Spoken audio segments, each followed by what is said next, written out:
নমস্কার।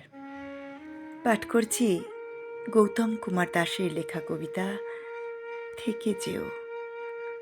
পাঠে আমি পম্পা কুণ্ডু। দীর্ঘ অপেক্ষার শেষে আমি শুধু একজন মানুষেরই খোঁজে ছিলাম, যার নীরবতার ভেতরেও আমার সমস্ত কথা নিরাপদ থাকবে।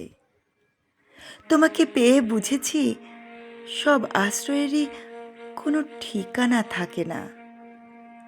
কিছু মানুষই হয়ে ওঠে ফিরে আসার শেষ ভরসা।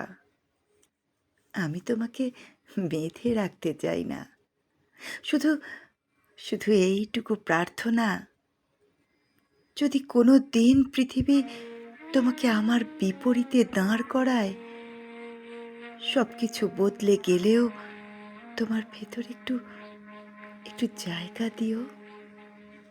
যে মানুষটি তার সমস্ত ভাঙাচোরা জীবন নিঃশব্দে তোমার কাছেই রেখে দিয়েছিল, থেকো। ভালোবাসা হয়ে থেকো না, নির্ভরতা হয়ে থেকো।